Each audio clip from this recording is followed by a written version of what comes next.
Dios les bendiga. En esta noche excuso a nuestro pastor, ya que él se encuentra en una reunión pastoral, por eso no va a estar en esta noche con nosotros. Pero nosotros, ¿verdad?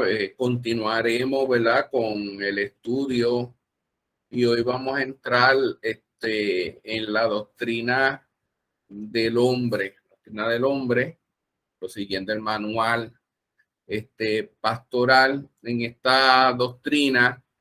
Creo que es un poco delicada para, ¿verdad? Discutirla, pero vamos poco a poco y con la ayuda de Dios, ¿verdad? Vamos a utilizar, ¿verdad? La ayuda de Dios y la palabra del Señor. Pues vamos poco a poco utilizando algunos versículos para poder así entender esta doctrina. Y creo que es una de las doctrinas que depende, ¿verdad? En qué iglesia, ¿verdad? Perseveren. Esta doctrina, ¿verdad? Es una de las que causa, quizá un poco de conflicto. Lo que es la doctrina del Espíritu Santo y esta doctrina y la del sábado, ¿verdad? Son las más que provocan cierto tipo de conflicto. Pero vamos a utilizar la Sagrada Escritura, ¿verdad? Para dejar que ella sea la que se revele y cualquier duda, cualquier pregunta en confianza, la podemos traer para así, ¿verdad? Poder, ¿verdad? Entender que todos estamos comprendiendo lo que dice, ¿verdad? Esta enseñanza. Vamos primero ir en oración, pedir la bendición de nuestro Padre Celestial, ¿verdad? Que sea el que nos dirija en todo lo que vayamos a hacer en esta noche. Oremos. Amantísimo Padre Celestial, delante de tu presencia, te alabamos y te glorificamos, Padre, porque tú eres grande y poderoso, Señor. Nos ponemos en tus manos para que tú, Señor amado, Jehová, mi Dios, nos deje entendimiento, Señor amado, de tu palabra, Padre. Señor amado, habla tú, Señor amado, a nuestro ser, Señor amado, para que así podamos cada día comprender más tu palabra y ser hacedores de la misma, Señor amado. Gracias te damos, Señor amado, porque en ti, Señor amado, está el conocimiento. En ti, Señor amado, Jehová, mi Dios, está nuestra esperanza, Señor. Padre, en todo lo dejamos en ti, Señor amado, y que todo lo que acabamos de traer en esta noche, Señor amado, sé tú el que te glorifiques en todo. En el nombre de Jesús. Amén. Amén. Cuando hablamos de la doctrina del hombre, creo que el hombre de verdad, cuando somos llamados por nuestro Padre Celestial y entramos, ¿verdad? En seguir, ¿verdad? La fe. Creo, ¿verdad? Que el caminar del hombre tiene que ser un caminar en la vida cristiana de progreso, de cada día perfeccionarnos más en el Señor. Y hay un versículo que siempre, cuando quiero estudiar, ¿verdad? La doctrina del hombre, siempre llega a mi mente, que es Hebreos capítulo 6, versículo 1 al 2. Hebreos 6, versículo 1 al 2. Y dice así la escritura. Por tanto, dejando ya los rudimentos de la doctrina, cuando habla de los rudimentos de la doctrina, es lo que quiere decir la escritura, es aquellas doctrinas básicas, aquellas doctrinas que son la base. Continúa el versículo, vamos adelante a la perfección, no echando otra vez el fundamento del arrepentimiento de obras muertas, de la fe en Dios, de la doctrina de bautismo, imposición de manos, la resurrección de los muertos y el juicio eterno.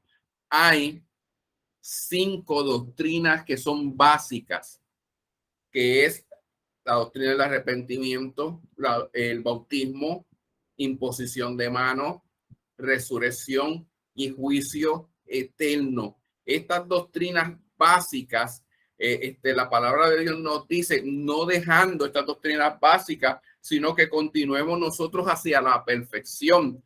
Nosotros como creyentes tenemos que entender que cada día tenemos, ¿verdad?, que perfeccionarnos mucho más.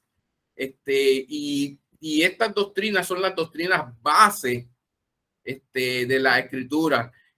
Quizás hay muchos creyentes que tienen problemas en madurar espiritualmente porque no tienen estas doctrinas base, de lo cual, ¿verdad?, nosotros, ¿verdad?, tenemos, ¿verdad?, que entenderlas primero para nosotros entrar dentro de lo que es perfeccionarnos cada día más y poder entender mucha más revelación dentro de la escritura. Por eso que cuando nosotros entramos en lo que es la doctrina del hombre, tenemos que entender que aunque hay varios conflictos, depende de la denominación en que estemos, ¿verdad?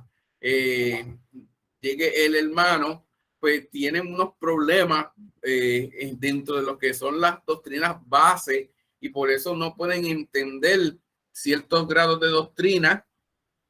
Y cuando nosotros hablamos de la doctrina del hombre, tenemos que entender, quiero solamente tocar 4 tópicos de la doctrina del hombre, que es la creación, el propósito, el género, que hoy en día se está hablando mucho sobre género, y la familia. Repito, los 4 temas que quiero discutir es creación, propósito, género y familia, ¿verdad? Y vamos a entrar en lo que es la creación, que ahí es que donde hay mucho conflicto. La palabra de Dios, cuando nosotros vamos a entrar en lo que es creación, tenemos que ir al libro de Génesis, Génesis capítulo 2, versículo 7. Vamos a utilizar varias traducciones, porque creo, ¿verdad?, que cuando vamos a estudiar la palabra de Dios, estudiarla, muchas veces tenemos que usar diferentes traducciones de la Biblia para nosotros poder entender ciertos conceptos. Y voy a mencionar la traducción para que ustedes, ¿verdad?, si ven un cambio en los versículos, no es que no está cambiando la palabra, sino que estoy utilizando una traducción diferente. Vamos a utilizar, ¿verdad? Vamos a ver el versículo tal como lo tenemos en la escritura, en la versión 1960 de la Reina Valera. Dice así, Génesis 2:7. Entonces Jehová Dios formó al hombre del polvo de la tierra, sopló en su nariz aliento de vida y el hombre fue un ser viviente. Muchas doctrinas, cuando tocamos este versículo, cuando hablan en relación con el hombre, por eso decía antes que si nosotros una doctrina no la entendemos y la aprendemos erróneamente, vamos a llevar ese error a otras doctrinas. Si creo en la doctrina de la Trinidad, que ya hemos hablado sobre esa doctrina, muchas personas que creen en la doctrina de la Trinidad creen que el hombre también es trino. El hombre es trino. ¿Qué quiero decir? Cuerpo, espíritu y alma. La Biblia no presenta como el alma como algo independiente. En esta escritura te dice, entonces Jehová Dios formó al hombre del polvo de la tierra. El polvo de la tierra, ese es el cuerpo. Y sopló en su nariz aliento de vida, espíritu. Y se vuelve ¿qué? Un ser viviente. Otros dicen lo llevan a alma. Vamos a ver este mismo versículo, pero conforme a la traducción del lenguaje actual. Así es la traducción. Lenguaje actual, traducción lenguaje actual. Entonces Dios tomó un poco de polvo y con ese polvo formó al hombre. Luego sopló en su nariz y con su propio aliento le dio vida. Y así como el hombre comenzó a vivir. Ahí no te menciona sobre alma. Te menciona, en pocas palabras, El hombre es cuerpo, espíritu es igual a alma. En otras palabras, lo que quiere decir la palabra, el hombre, si no tiene espíritu, es un cuerpo inerte. Por eso es que cuando el ser humano muere, ¿qué es lo que se va? Se va el espíritu. Y el espíritu dice, la palabra de Dios, que va al Dios que lo dio. Pero cuando el hombre nace, es cuerpo, espíritu, la unión de esos dos elementos forman un alma viviente. Y esto es esencial entenderlo. No es que el hombre sea tripartita, hombre, alma y espíritu. La Biblia no relaciona eso así. Es más, vamos a ver a 1 Corintios 15, versículos 44 al 46. Y voy a utilizar la versión Nueva Biblia de las Américas. 1 Corintios 15, del 44 al 46. Se siembra un cuerpo natural, se resucita un cuerpo espiritual. Si hay un cuerpo natural, hay también un cuerpo espiritual. Así también está escrito, el primer hombre, Adán, fue hecho un alma viviente. El último Adán, espíritu que da vida. Sin embargo, el espiritual no es primero, sino el natural, luego el espiritual. Y este versículo tiene mucha profundidad, porque lo primero que viene es el que lo natural te nace naturalmente, pero cuando usted se arrepiente y se convierte, nace que el hombre espiritual. Por eso es que nos dice, Adán nació naturalmente y él era un alma viviente. Naturalmente él era un alma viviente. No estamos hablando que el alma sea un espíritu. Sea un espíritu, no. Te dice que la unión del cuerpo con el espíritu es lo que forma un alma viviente. Y eso es esencial. Cuerpo más espíritu es igual a alma viviente. Otra cosa importante cuando hablamos sobre el hombre, Santiago 3:9, Santiago 3:9, con ella bendecimos al Dios y Padre, y con ella maldecimos a los hombres que están hechos a la semejanza de Dios. Todos los hombres están hechos a la semejanza de Dios. Y habíamos hablado que la semejanza de Dios se ve reflejada no tan solamente en el que es creyente, sino que las personas que aunque no les sirven a Dios, tienen una conciencia puesta por Dios dentro de esa semejanza, tienen una conciencia, una conciencia con unos valores, de lo cual le dice al hombre lo que es malo y lo que es bueno, aunque no sea cristiano. Pero cuando nosotros nos envolvemos en el pecado, esa conciencia, ¿qué es lo que sucede? Es como si lo estuviéramos separando o matando esa conciencia, y por eso es que hay personas que se agradan en hacer el mal, no tienen un sentimiento ni un sentir de lo que es bueno y de lo que es malo, sino están constantemente haciendo el mal. Pero eso es cuando ya el hombre completamente se desprava. Y esto es, sí, la conciencia, lo que es conciencia moral. Y conciencia moral la tenemos todos. Seamos creyentes o no creyentes, tenemos una conciencia moral. Y eso viene de la semejanza de Dios. Que él, la parte moral de Dios en nuestra vida. En pocas palabras, lo que quiero verla traerles es esto, que no existe tal cosa como un ente espiritual llamado alma. ¿Por qué? Porque la enseñanza de los que creen en el alma, lo que piensan es que si el hombre se portó bien, va al cielo, y el que se portó mal va al infierno. Y ahí es que llevan, dicen, el cuerpo va a la tierra, el espíritu va al Dios que lo dio, y el alma, depende de la conducta del hombre, se decide si va al cielo o va al infierno.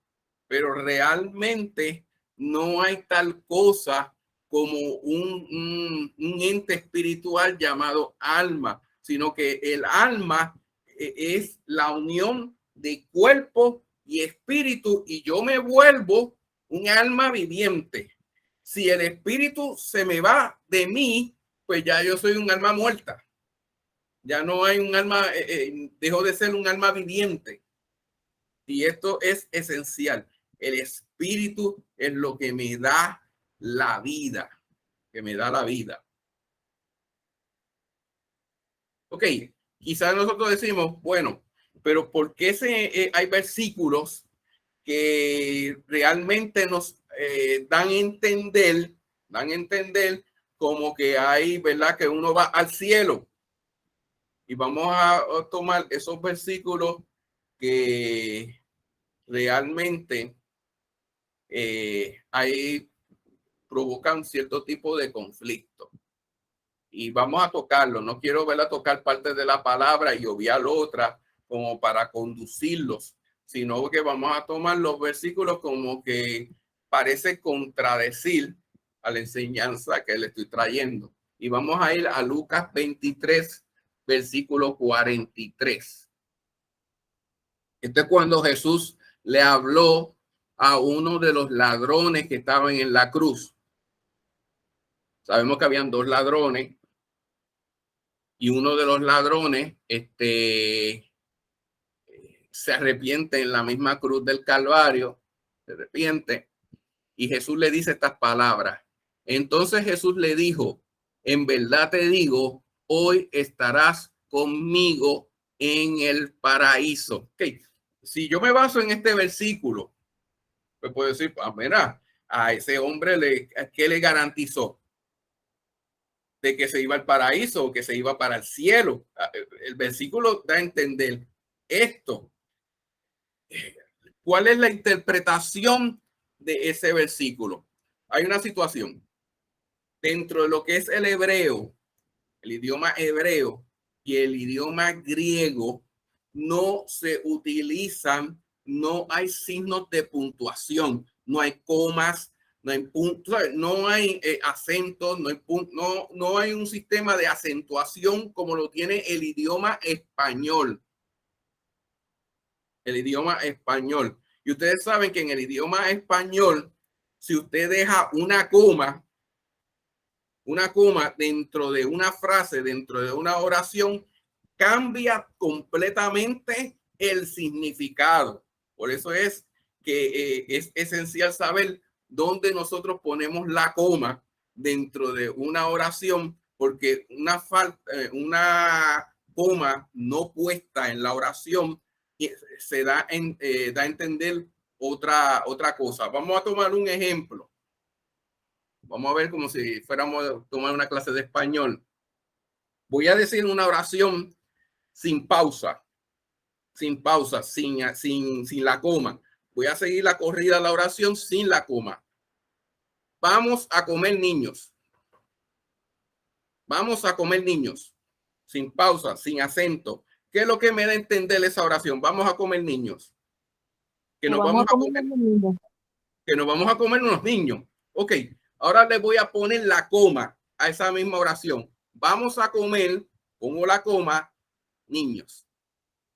¿Qué es lo que quiere decir al poner yo una coma ahí? Vamos a comer, pauso, niños. Estoy invitando a los niños a qué? A comer. No es que me voy a comer los niños, sino que estoy invitando a los niños a comer. Ustedes hagan en verdad esa práctica. Lean la oración sin pausa. Vamos a comer niños. De entender que me voy a comer, que nos vamos a comer los niños. Pero si yo pongo la coma, digo, vamos a comer, pauso, pongo la coma, niños, la oración cambia completamente y lo que da a entender es que estás invitando a los niños a comer. Ahora voy a tomar el versículo.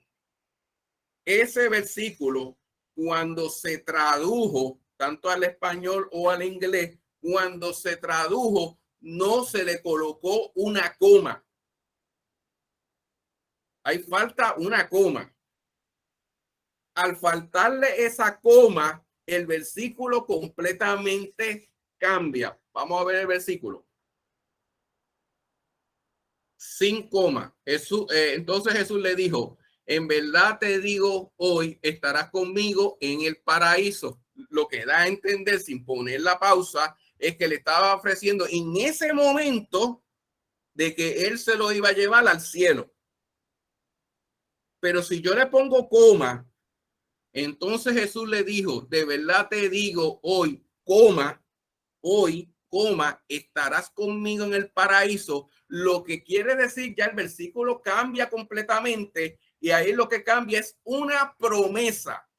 No es que te lo voy a llevar ahora, sino que te prometo yo, te digo hoy, te prometo hoy que en algún momento dado, cuando Él venga, estarás conmigo en el paraíso. En pocas palabras, Jesús no se llevó en ese momento a nadie a un cielo o al paraíso. Y vamos a traer otro versículo para respaldar esto. Vamos a ir a Juan 20, versículo 17.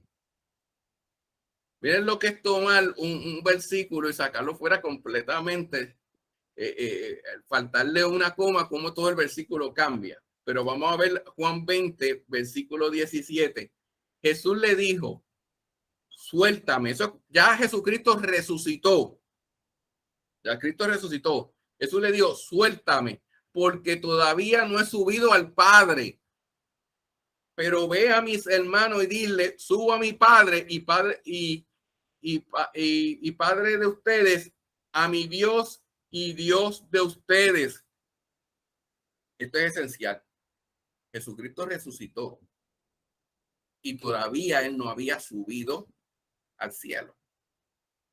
¿Y por qué le dijo al ladrón que en ese momento lo iba a subir al cielo? Si cuando él resucitó todavía no había ido. Ahí entramos, ¿verdad? En que Jesús no le ofreció en ese momento llevarlo a un cielo, sino que cuando él resucita, él no había llegado ni al cielo, ni había ido al cielo. ¿Pero dónde estará el ladrón? El ladrón se quedó en la tumba. No se llevó, no había mandado a nadie, ¿verdad? A ningún cielo, ni que él había ido al cielo con él, porque él todavía ni había subido. Ok. Hay otro versículo que también trae controversia. Efesios 4, versículo 9.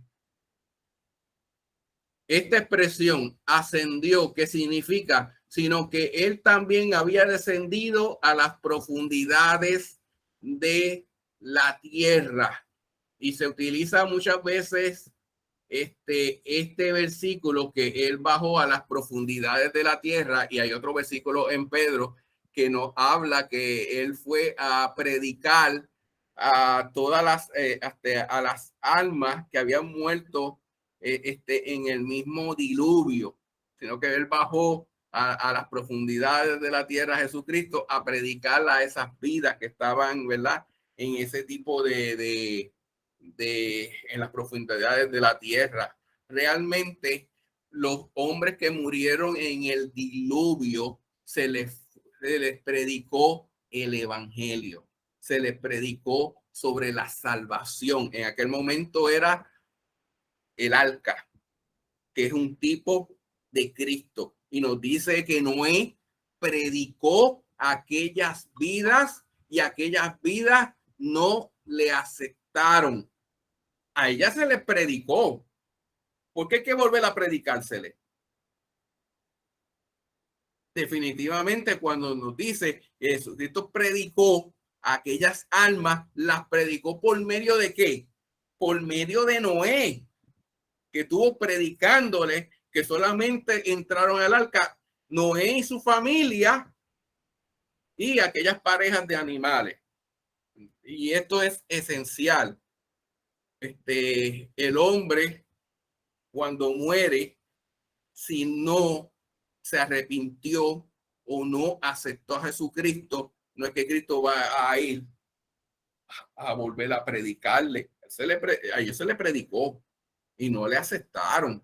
Y por eso es esencial hoy en día en que nosotros caminemos firmemente, porque nosotros no sabemos cuánto tiempo nosotros tenemos. Pero por eso es que nosotros tenemos, ¿verdad?, que vivir constantemente buscando su presencia, constantemente en arrepentimiento, constantemente llenarnos de él y luchar por nuestra salvación. Porque si nosotros perdemos una salvación tan grande y morimos sin arrepentirnos, no vamos a volver a tener otra oportunidad en el momento que perdamos nuestra vida. No hay otra oportunidad. Okay. Ya hablamos que si no vamos a un cielo, pues si no vamos a un cielo específicamente o a un paraíso, pues tampoco podríamos decir que el hombre irá a un infierno. Y ustedes me dicen, pero ¿qué de Judas? Judas 7. Dice el versículo de Judas 7. Versículo Judas 7. Así también Sodoma y Gomorra, las ciudades circunvecinas, a semejanza de aquellos puestos en ellas, se corrompieron y siguieron la carne extraña, son exhibidas como ejemplo a sufrir el castigo del fuego eterno. Y ahí nos habla sobre un fuego eterno, y ahí es que se deduce, uno de los versículos que se deduce que hay un infierno. Pero es importante que te dice un fuego eterno. Un fuego eterno es un fuego que no se apaga. Pero cuando nosotros vemos el ejemplo de Sodoma y Gomorra, hoy en día tú vas al Mar Muerto, donde estaban aquellas ciudades, allí no hay ningún fuego, porque se le dice fuego eterno. Aquellas ciudades que ya desaparecieron, dejaron de existir. Y esto es esencial, porque el juicio del hombre es que fuego eterno, no un fuego, ¿verdad?, en un infierno, sino que es muerte eterna. Vamos a ir el versículo que hablé sobre que Cristo fue a predicar a las almas, es Primera de Pedro 3, del 17 al 20, que es uno de los versículos que se utiliza mucho. Pues es mejor padecer por hacer el bien, si así es la voluntad de Dios, que por hacer el mal, porque también Cristo murió por los pecados una sola vez, el justo por los injustos, para llevarnos a Dios, muerto en la carne, pero vivificado en el espíritu. Y el espíritu también fue y predicó a los espíritus encarcelados, quienes en otro tiempo fueron desobedientes cuando la paciencia de Dios esperaba en los días de Noé, durante la construcción del arca, por lo cual unos pocos, es decir, 8 personas, fueron salvadas por medio del agua. Esencial. Ok, otro de los... Hay una... se utiliza la parábola del rico y Lázaro para respaldar el infierno. Vamos a estudiar esa parábola. Primero, es una parábola. No fue un hecho real. Cristo hablaba por medio de parábola. Parábola es como si estuviera contando como si fuera una historia, un cuento. Vamos a tomar los versículos de Lucas 16, versículo 19 al 31. Y vamos a verlo porque una de las parábolas que muchas personas no la entienden. Había un hombre rico que se vestía de púrpura y de lino fino y hacía cada día banquete con esplendidez. Había también un mendigo llamado Lázaro que estaba echado a la puerta de aquel lleno de llagas y ansiaba saciarse de las migajas que caían de la mesa del rico. Y aún los perros venían y le lamían las llagas. Aconteció que murió el mendigo y fue llevado a los ángeles al seno de Abraham. Y murió también el rico y fue sepultado.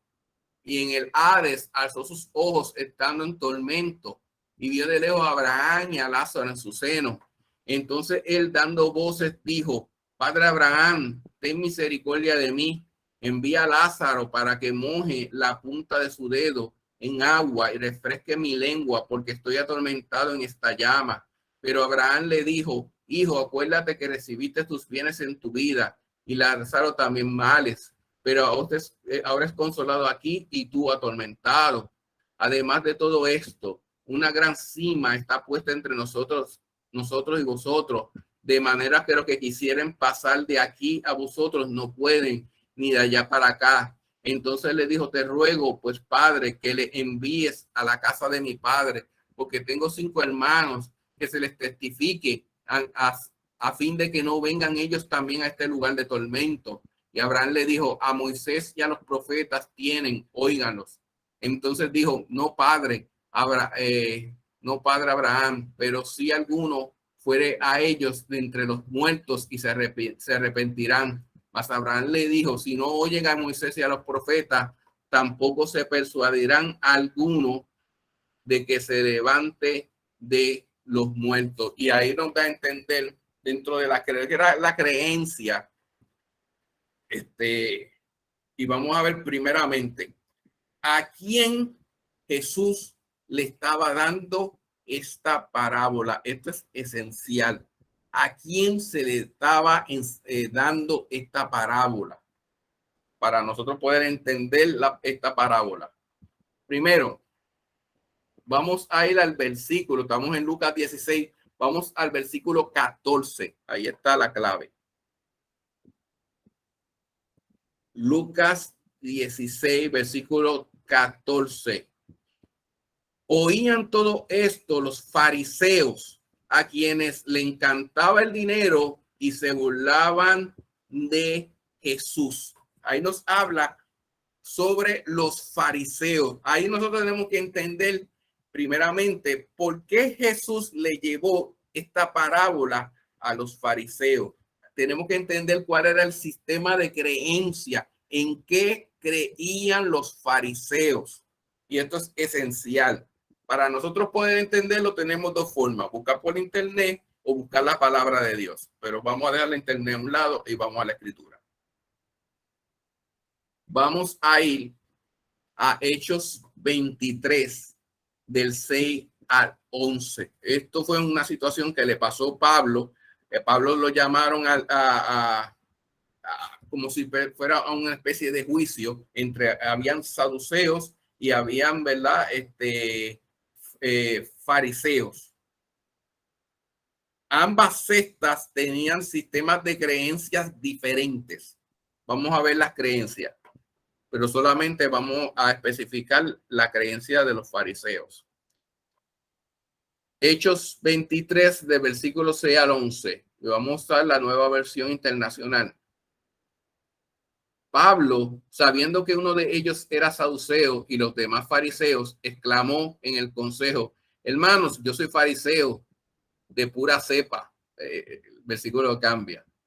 Me están juzgando porque he puesto mi esperanza en la resurrección de los muertos. Apenas dijo esto, surgió un altercado entre los fariseos y los saduceos, y la asamblea quedó dividida.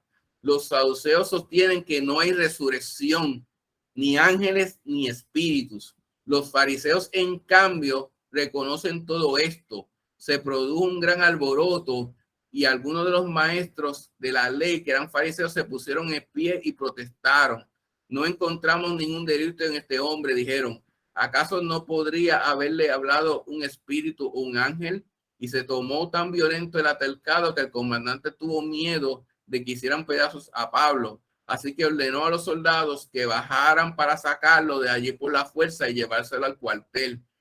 Y la noche siguiente el Señor se le apareció a Pablo y le dijo: ánimo, así como has dado testimonio de mí en Jerusalén, es necesario que le des también en Roma. Veamos, a él lo llevan a una especie de juicio. Los fariseos, ellos no creen en la resurrección, no creen en los ángeles, digo, los saduceos, no creen en nada de esto, pero los fariseos, y esto es esencial, ellos creen específicamente en la resurrección. En su sistema de creencia, ellos creían en la resurrección para Jesucristo provocar, para que los fariseos pudieran escucharlo. Parece que los fariseos estaban burlándose de su enseñanza, pero él para cautivar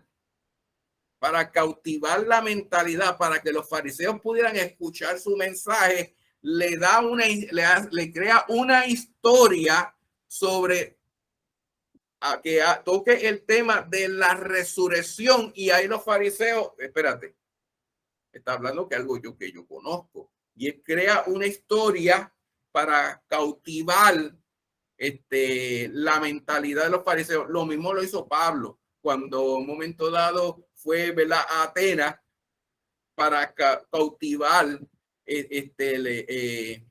a los atenienses. Que utilizó un ídolo que había allí, que no estaba asignado a ningún tipo de Dios, al Dios desconocido, al Dios, ¿verdad?, no conocido, y utilizó ese ídolo para predicar el evangelio. Es verdad, es un tipo de enseñanza que no tan solamente, ¿verdad?, vemos que Jesús la utilizó en este caso, y también Pablo más adelante utiliza, ¿verdad?, este tipo de enseñanza para cautivar específicamente la mentalidad del oyente. Pero al final y al cabo, ¿cuál es la idea central de la parábola de el rico y Lázaro? La idea central, en pocas palabras, que la palabra de Dios solamente basta. A veces el ser humano busca más allá. Por eso él le dice: si no oyen a Moisés y a los profetas, tampoco se persuadirán algunos si se levantaren de los muertos. Puedo traer a alguien de los muertos que resucite, le predique el evangelio, si la palabra ellos ya la tienen. Solamente la palabra basta. Que la palabra de Dios es la palabra fiel, la palabra profética fiel. Por eso dicen que el pueblo de Dios, sí. Melvin por acá. Sí. Luis, ¿usted va a discutir a Marco del 42 al 50? No creo tenerlo aquí, pero tráelo.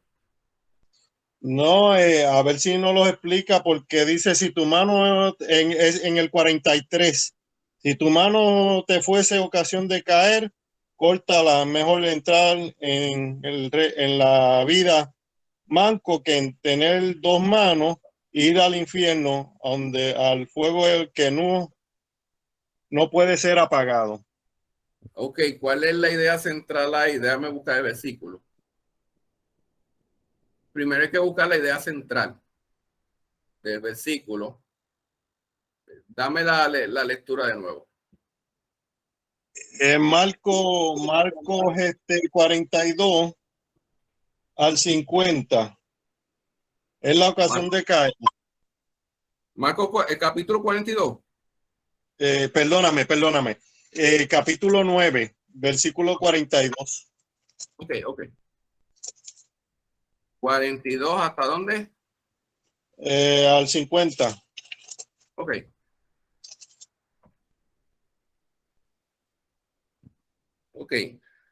Estos de los pequeñitos que creen a lo mejor, si le fueren atarse una piedra de molino al cuello y se arrojase al mar. Si tu mano te fuere ocasión de caer, es mejor que entrar en la vida manco que teniendo dos manos e ir al infierno, al fuego que no puede ser apagado. Es lo mismo que habíamos dicho, un fuego que no es apagado, lo que es un fuego eterno. En pocas palabras, cuando se nos habla ahí de fuego eterno, fuego de eso, está hablando sobre la muerte eterna, no está hablando específicamente. Y cuando todo deduce hasta lo que es en infierno, dentro de la Sagrada Escritura, lo que se nos habla específicamente lo que es el Seol. Y mayormente cuando se habla del Seol, estamos hablando de sepulcro, que es lo que se habla sobre lo que es el Seol. Que en pocas palabras lo que te quiere decir, si lo tomo tan literal, el capítulo, por eso tenemos que saber si voy a tomarlo literal, pues si si lo tomo todo literal, si mi mano fuera ocasión de coger, es mejor córtatela.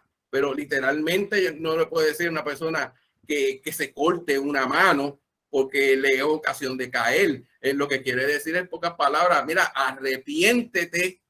Lo que está provocando es arrepiéntete. Eso es igual que si un ojo te pueda hacer, ¿verdad?, caer, pues arráncate el ojo. Pero necesariamente esos versículos no son para ver literal, no es para ver literal, sino que tienen, ¿verdad?, un significado espiritual. Y cuando nos habla de infierno y nos habla específicamente, lo que nos está hablando es de sepulcro. Sí, en pocas palabras, es preferible que busques la salvación, que busques, ¿verdad?, arrepentirte antes de que pierdas tu vida. Mayormente eso es lo que se refiere ese capítulo, pero es esencial. Si existiera, si yo tomo la parábola como si fuera de Rico y Lázaro, como un hecho real, y hubiera algo tal llamado como el seno de Abraham, o una especie de limbo, porque ellos creían que era como si fuera un tipo de habitación, donde aquí están, ¿verdad?, los que se portaron mal, aquí los que obedecieron en el seno de Abraham, y había un abismo que separaba ambas habitaciones, y aquellos podían mirar a esto y estos podían mirar a aquello, y ninguno podía cruzarse de un lado a otro. Imagínense si algo así ocurriera, de que usted va al cielo y usted estuviera viendo visiblemente a todos aquellos que están ardiendo en el infierno. El cielo se volvería otro infierno. Ustedes saben que es tu ver en un posible cielo, quizá a tus seres queridos ardiendo allá. No sería un cielo, no sería no sería una salvación agradable, porque vas a ver gente ardiendo, y como un espíritu va a arder, como un alma va a arder. Si es un espíritu, los espíritus no arden, porque no tienen un cuerpo físico, ¿sabes? Hay cosas que por deducción uno llega a ella, o la misma palabra, mirando lo que es literal y lo que es espiritual, pero mayormente es así. Y nosotros, ¿verdad?, tenemos, ¿verdad?, que entender que no sería lo normal de que las personas que tuvieran, ¿verdad?, un posible cielo pudieran ver gente realmente, eternamente siendo torturados y ardiendo. Eso es lo mismo, igual que Satanás. Satanás es un ente espiritual, y te dicen, ¿verdad?, que será atado. ¿Cómo tú puedes atar a un espíritu? Los espíritus no pueden ser atados, no tienen un cuerpo físico para ser atados. Ya yo no puedo decir que lo voy a tomar literal. Ese tipo de atadura significa que se le quita todo poder que pueda tener. No sé si me pudiste entender, Melvin. Entonces, cuando pensamos entonces que no va a haber un infierno, entonces esas personas que pues nunca aceptaron a Jesucristo, aquellos que fueron ateos con respecto a la palabra, se van a ir sin un conocimiento de lo que era la salvación o estar en unos caminos erróneos. Tú sabes, no hay recompensa para el que es salvo, pero para el que entonces estuvo en pecado, pues no hay ninguna condenación ni nada. Es algo que totalmente como que no me cuadra. Yo siempre he pensado que esas personas que no pueden haber dos glorias, si la tienes en la tierra, pues tienes que tener tu recompensa después de.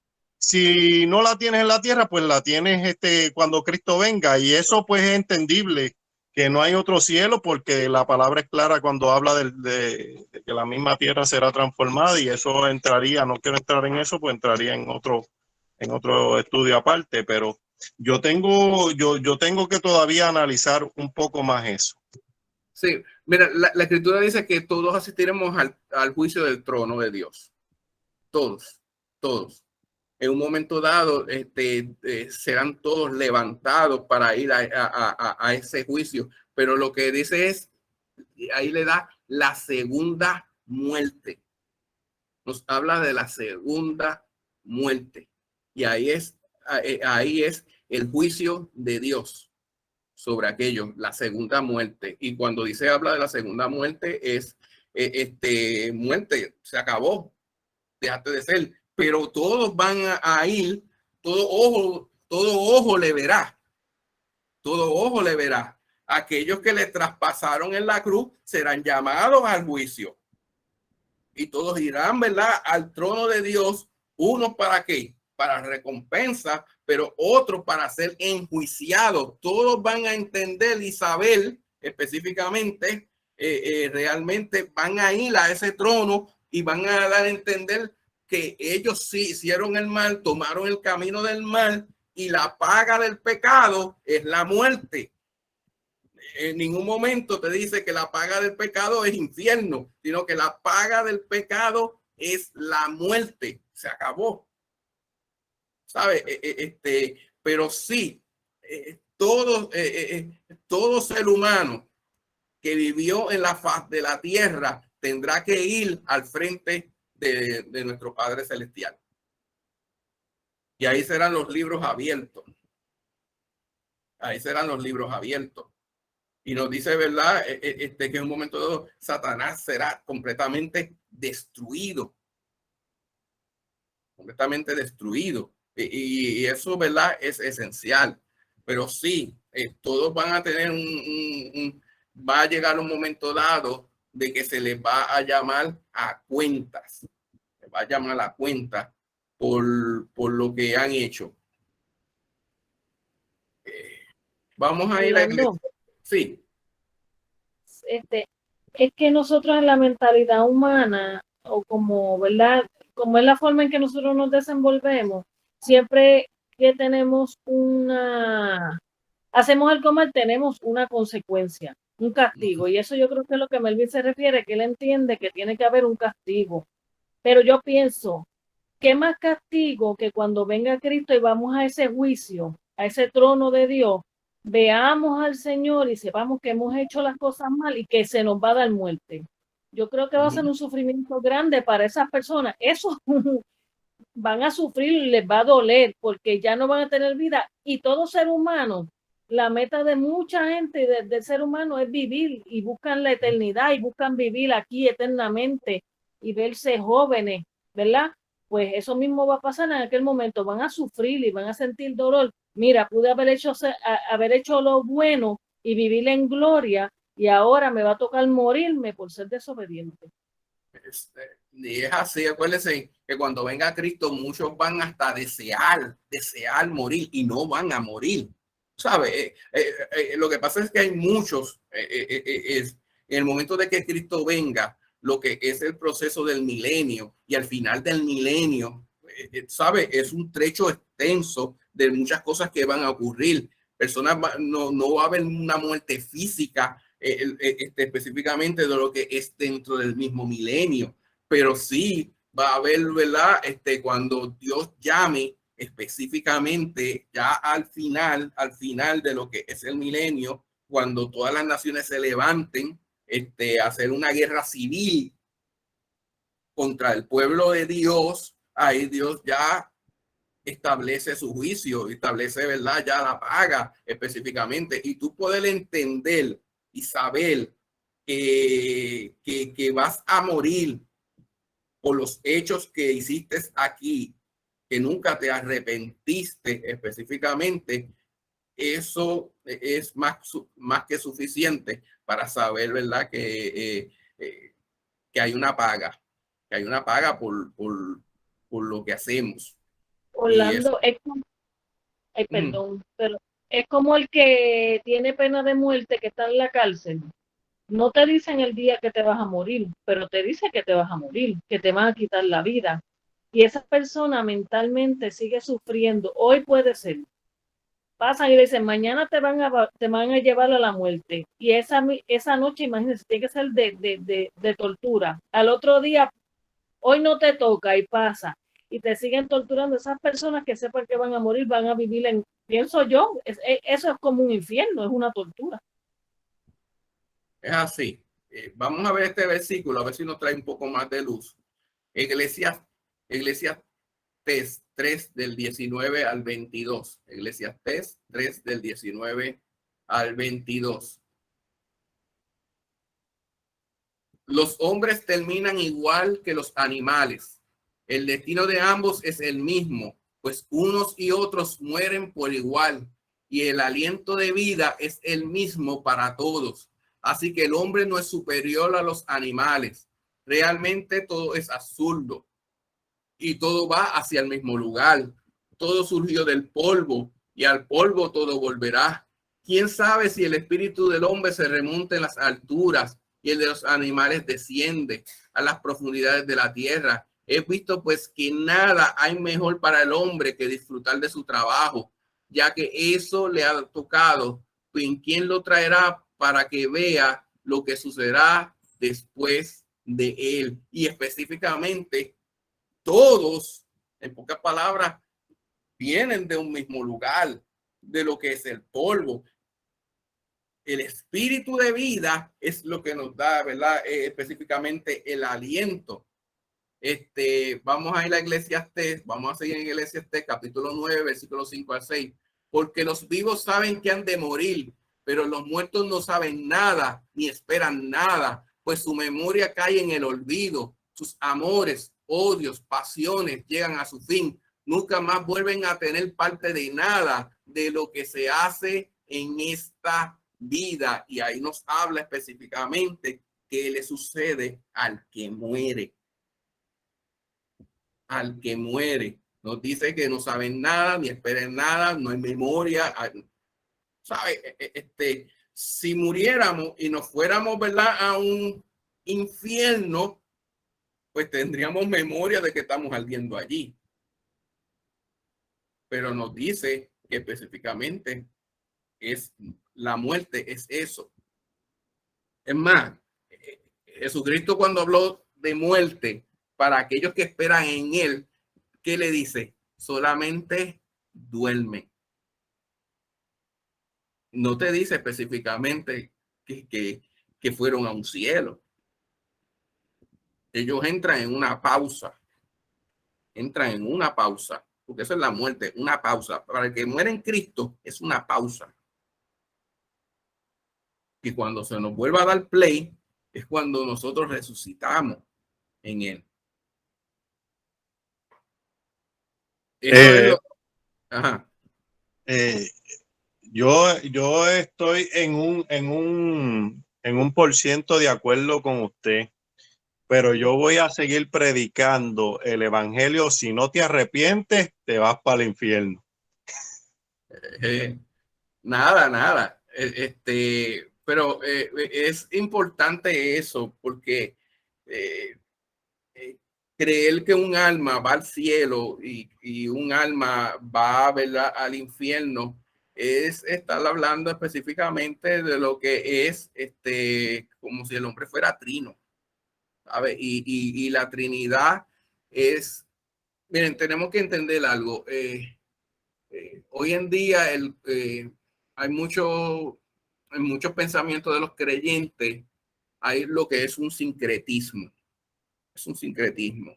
Tenemos una mezcla de específicamente lo que creían, ¿verdad? Históricamente, muchas naciones sí pensaban de que, es más, pintaban a Satanás como un ser con cola, un tridente, y el que caía allá abajo lo punchaba con el tridente, un ser completamente feo. Pero eso es como lo pintaron en la Edad Media. Y esos conceptos de la Edad Media llegaron hasta nuestros tiempos, y por eso hay personas que creen que el diablo está en el infierno actualmente. Si lo van a condenar al infierno cuando Cristo venga, ¿qué hace ya en el infierno ya ubicado y torturando gente allí? Y de tal forma, cuando nos dice la palabra de Dios que él era, ¿verdad?, un ser completamente bello, era un ser de luz, había hermosura en él. Por eso es que muchas veces caemos en la tentación, caemos en eso. ¿Por qué? Porque se nos presenta como específicamente como un ángel de luz. Si él viniera delante de nosotros como un ser completamente como los pintan en la caricatura, específicamente nadie caería. Y eso, ¿verdad?, es importante. Nada, no me da tiempo para nada más. Algo que último, que era con respecto a lo que usted decía de la piedra cae sobre mí cuando Cristo venga, tú sabes que se van a ver condenados porque pues ven que la venida cuando vean que la venida de Cristo ha sido real. En Apocalipsis 6, el versículo 16, que dice, y decían a los montes y a las peñas, caed sobre nosotros y escóndenos del rostro de aquel que está sentado en el trono y de la ira del Cordero, porque el gran día de su ira ha llegado, y aquí quien podrá sostener en pie. Ahí es que nos habla sobre la venida de Cristo y de aquellos que pues no van a obtener la salvación, que van a desear la muerte en el momento y no van a poder hasta que no sean enjuiciados por Cristo, por el Padre. Esa era la... Sí, y esos son esos que los agarraron con vida. Que aquellos que no acepten a Cristo ahora se van para el infierno. Alaba la gloria de Dios. Nada, vamos a continuar. Es un estudio interesante, ¿sabes? Y tenemos, ¿verdad? Nuestra forma, ¿verdad?, de pensar. Pero nada, nosotros tenemos, ¿verdad?, que entender de lo importante y lo esencial. Yo siempre digo es que Cristo viene, y lo importante es estar preparado cuando Él venga.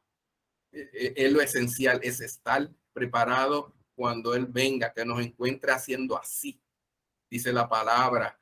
Y eso es lo más esencial, porque cuando el brazo de Dios se acorte, específicamente, que ya el tiempo de los gentiles se cumpla.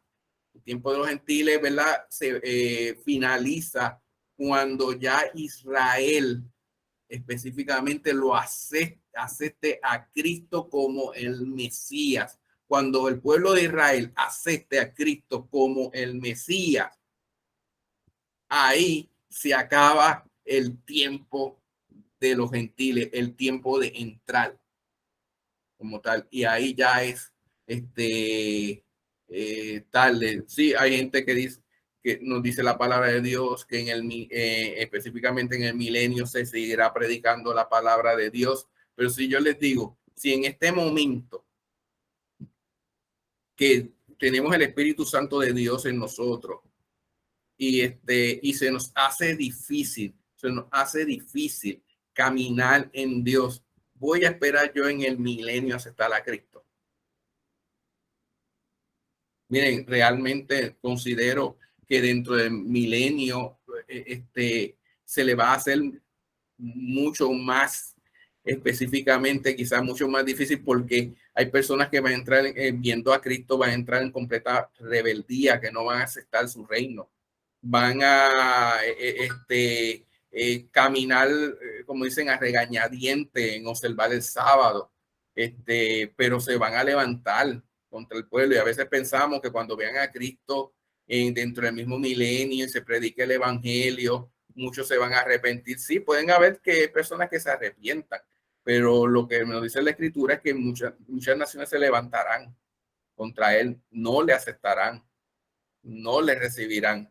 Y es cuando el hombre le da completamente la espalda a Dios. Y nosotros no podemos verla permitir que nuestro corazón se endurezca tanto que no podamos verle, que no podamos aceptarle. Y creo, ¿verdad?, que es el tiempo de nosotros, ¿verdad?, fundamentarnos más en el evangelio,